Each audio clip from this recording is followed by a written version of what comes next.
as a Norwegian, it's really important for me to claim the cheese slicer. We don't have a lot of invention, but the cheese slicer is ours. My name is Ingi Mehus, and I am the founder of Pocket Stories. I'm also a mother of a little girl.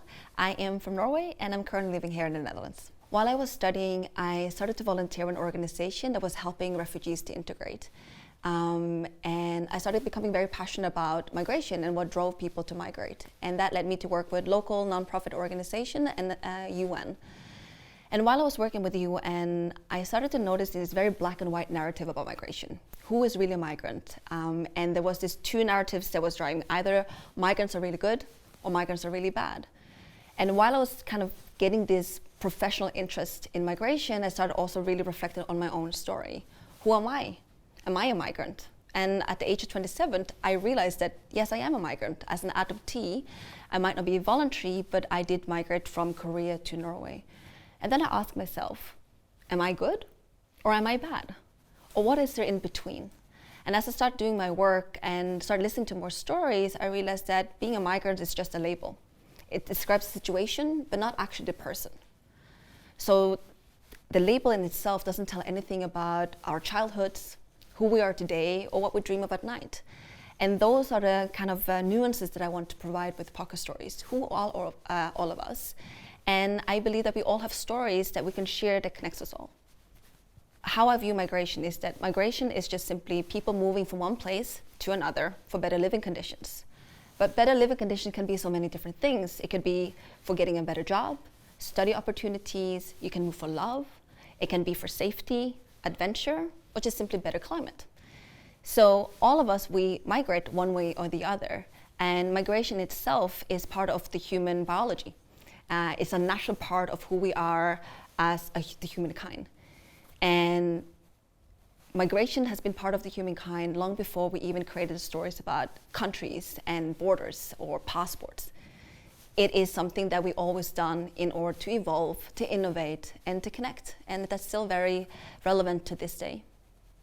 So the mission of Pocket Stories is to bring in different people with different migration backgrounds to tell their story so we can create a more inclusive narrative about who is really a migrant. Since the beginning of human culture, we use storytelling to innovate, to evolve, and to share ideas. And we also use storytelling to show who we are. Where did we come from? Where are we now? Where do we want to go? And it really provides a window into each other's lives, where we can get a better understanding of each other. And what I particularly love when we get to listen to stories that are very different from our own, not only can we understand people who may seem different than ourselves, we also learn a lot about ourselves. This is also what happened to me when I started Pocket Stories.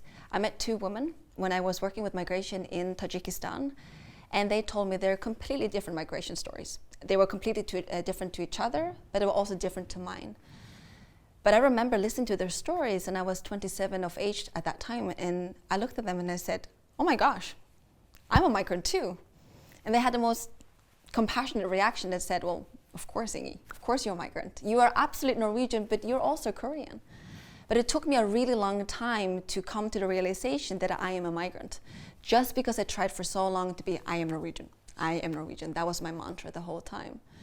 So simply by them sharing their stories with me, I came to the realization that I'm a migrant, and so many pieces fell into place of who I am. And that was really the beginning of me starting questioning, okay, what kind of narratives exist around migration? Why was I so reluctant to identify as a migrant? And it comes back to being a migrant, you're either fully good or fully bad. But who is really fully good or fully bad?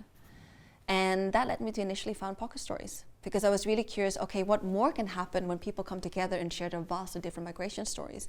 And what more can I learn about myself by simply listening to all these different stories? So growing up in Norway, looking a little bit different, was in the beginning perfectly normal. Because I grew up in a very small village where everybody just knew me as Ingi, and everybody knew who my family were. And it wasn't really until actually I left my small village to go and study that when I told people who I was and where I was from, people asked me, but okay, you're Norwegian, but where are your parents from? Or where are your grandparents from? Or where were you really born? And in the beginning, that was really difficult for me because I'm very stubborn. I would say, I'm Norwegian, can't you tell?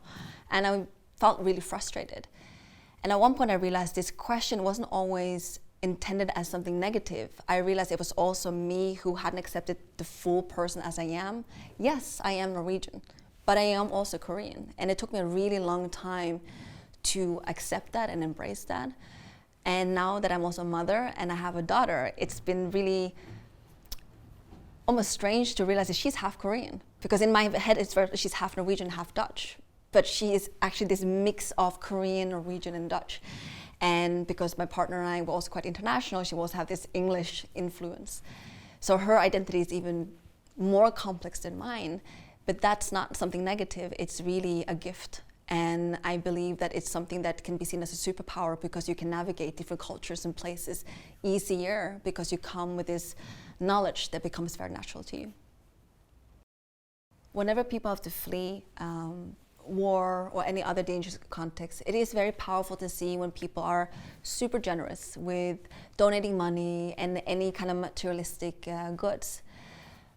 But the best way, I think, to help when people are fleeing and coming, say, here to the Netherlands, is not per se money and materialistic goods.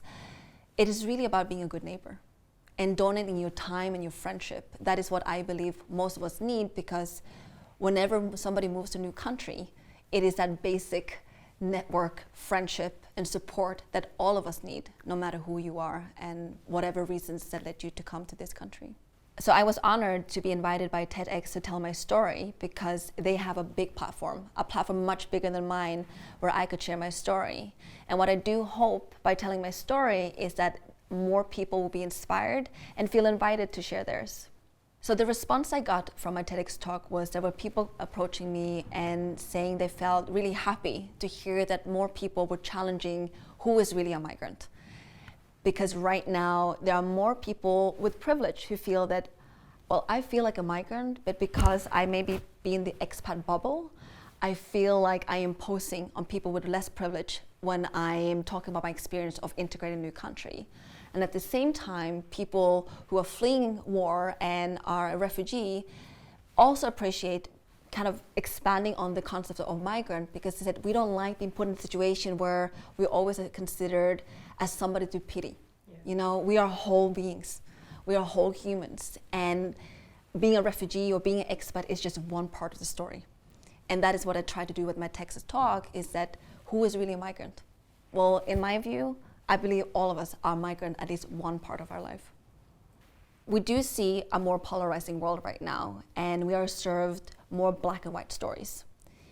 And I believe if we are being served a full spectrum of colorful stories, not only will life be more interesting, I've seen firsthand when we do take the time to listen to each other's stories, that not only do we get to understand each other better, but we can also understand ourselves better.